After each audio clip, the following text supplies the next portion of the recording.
आइए बच्चों, तो आज हम पढ़ते हैं अपनी कक्षा 7 के व्याकरण के पाठ 7 को।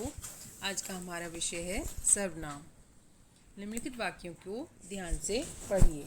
लव कुश वीर थे, उन्होंने हनुमान को बांधा, वे दोनों सीता जी के पुत्र थे। उपयुक्त वाक्यों में पहले वाक्य में लव कुश संज्ञा है, दूसरे वाक्य में संज्ञा लव कुश के स्थान पर उन्होंने तथा तीसरे वाक्य में वे का प्रयोग किया गया है। उन्होंने तथा वे शब्द सर्वनाम है। अतः उपयुक्त शब्दों में हम कह सकते हैं कि संज्ञा के स्थान पर प्रयोग किए जाने वाले शब्द सर्वनाम कहलाते हैं। सर्वनाम के 6 भेद होते हैं: पुरुषवाचक सर्वनाम, निश्चयवाचक सर्वनाम और निश्चयवाचक सर्वनाम, संबंधवाचक सर्वनाम, प्रश्नवाचक सर्वनाम और निजवाचक सर्वनाम। आइए सबसे पहले देखते हैं पुरुषवाचक सर्वनाम। जो सर्वनाम किसी पुरुष के नाम के स्थान पर प्रयुक्त होते हैं वे पुरुषवाचक सर्वनाम कहलाते हैं।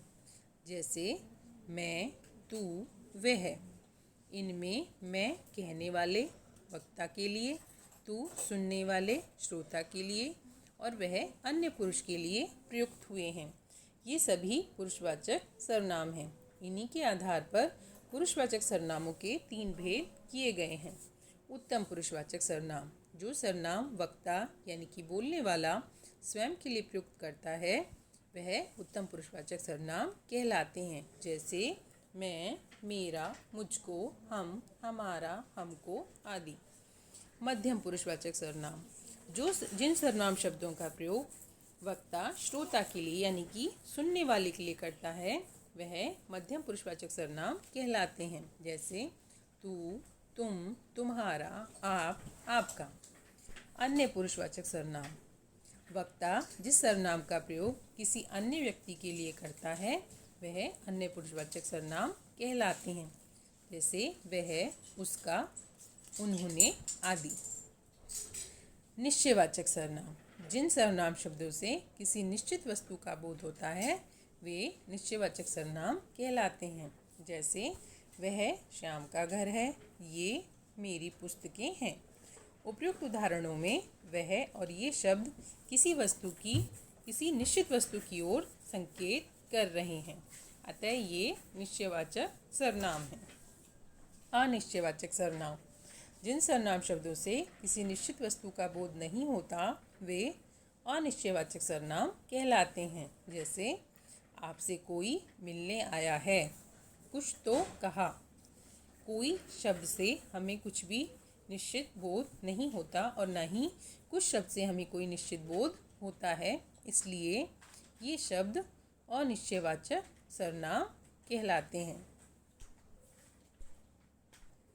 संबंधवाचक सर्वनाम: जो शब्द एक सर्वनाम का दूसरे सर्वनाम के साथ संबंध बताते हैं वे संबंधवाचक सर्वनाम कहलाते हैं। जैसे जितना करोगे उतना पाओगे, जैसी करनी वैसी भरनी। उपयुक्त उदाहरणों में जितना, उतना, जैसी, वैसी शब्द 2 सर्वनामों में संबंध दर्शा रहे हैं, अतः ये संबंधवाचक सर्वनाम है। प्रश्नवाचक सर्वनाम: जिन सर्वनाम शब्दों से प्रश्न का बोध होता है वे प्रश्नवाचक सर्वनाम कहलाते हैं। जैसे तुम्हारी जेब में क्या है, कमरे में कौन बैठा है। क्या और कौन सर्वनाम शब्दों से प्रश्न का बोध हो रहा है, इसलिए ये प्रश्नवाचक सर्वनाम है। निजवाचक सर्वनाम: जो सर्वनाम शब्द कर्ता के स्वयं के लिए प्रयुक्त होते हैं वे निजवाचक सर्वनाम शब्द कहलाते हैं। जैसे मैं अपने आप चली जाऊंगी, वह स्वयं समझदार है। उपयुक्त उदाहरणों में आप और स्वयं निजवाचक सर्वनाम हैं क्योंकि ये वाक्यों के कर्ता के साथ अपनापन दर्शाने के लिए प्रयुक्त किए गए हैं। नोट: जब आप शब्द का प्रयोग श्रोता के लिए होता है तब यह आदरसूचक मध्यम पुरुष होता है। सर्वनाम की रूप रचना: तू मध्यम पुरुषवाचक शब्द रूप है। देखिए, कारक और विभक्ति चिन्ह से इस प्रकार शब्दों में परिवर्तन आता है। कर्ता का विभक्ति चिन्ह है ने। एक वचन में कर्ता के लिए प्रयुक्त होगा तू, तूने, और बहुवचन में तुम, तुमने, तुम लोग, तुम लोगों ने। कर्म को के साथ तुझे, तुझको, तुम्हें, तुमको, तुम लोगों को। करण यानी कि से या के द्वारा विभक्ति चिन्ह के साथ तुझसे, तेरे द्वारा, तुमसे, तुम्हारे द्वारा, तुम लोगों से। संप्रदान को के लिए विभक्ति के साथ तुझको, तेरे लिए, तुम्हें, तुम्हारे लिए, तुम लोगों के लिए। अपादान से अलग होना तुझसे, तुमसे, तुम लोगों से।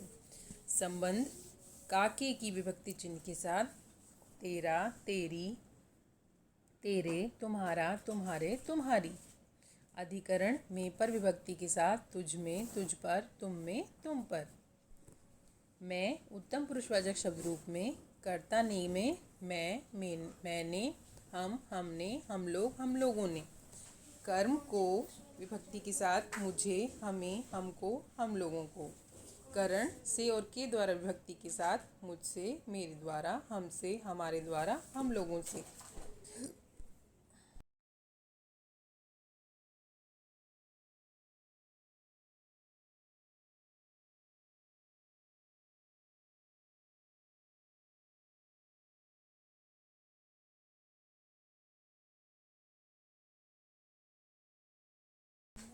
संप्रदान को और के लिए विभक्ति के साथ मुझे, मुझको, मेरे लिए, हमको, हमारे लिए, हम लोगों के लिए। अपादान से विभक्ति के साथ मुझसे, हमसे, हम लोगों से। संबंध काके की मेरा, मेरी, मेरे, हमारा, हमारे, हमारी। अधिकरण में पर में मुझ पे, मुझ पर, हम में, हम पर। कौन प्रश्नवाचक शब्द रूप में कर्ता ने के साथ कौन, किसने, किन्होंने, किन लोगों ने। कर्म को विभक्ति के साथ किसे, किसको, किन्हें, किनको, किन लोगों को। करण से और के द्वारा किससे, किसके द्वारा, किन से, किन के द्वारा, किन लोगों से, किन लोगों के द्वारा। संप्रदान को के लिए, किसको, किसके लिए, किनको, किन के लिए। अपादान से किससे, किन से। संबंध काके की किसका, किसके, किसकी, किनका, किनके, किनकी, किन लोगों का, किन लोगों के, किन लोगों की। अधिकरण में पर विभक्ति के साथ एक वचन में किस में, किस पर, बहुवचन में किन पर। ऐसे ही यह निश्चयवाचक शब्द रूप के कर्ता ने एक वचन में, यह, इसने, बहुवचन में ये, इन्होंने, इन लोगों ने। कर्म को विभक्ति के साथ एक वचन में इसे, इसको, बहुवचन में इन्हें, इनको, इन लोगों को। करण से के द्वारा इससे, इसके द्वारा, बहुवचन में इनसे, इनके द्वारा, इन लोगों से, इन लोगों के द्वारा। संप्रदान में विभक्ति चिन्ह को के लिए एक वचन में इसको, इसके लिए, बहुवचन में इनको, इनके लिए, इन लोगों के लिए।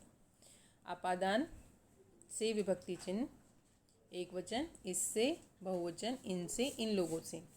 संबंध काके की विभक्ति एक वचन इसका, इसके, इसकी, बहुवचन इनका, इनके, इनकी, इन लोगों का, इन लोगों की, इन लोगों के। अधिकरण में पर विभक्ति एक वचन इसमें, इस पर, बहुवचन इनमें, इन पर, इन लोगों में, इन लोगों पर। इन पर हमारा ये पाठ समाप्त होता है। अब हम करेंगे इस पाठ का अभ्यास और इसके प्रश्न उत्तर।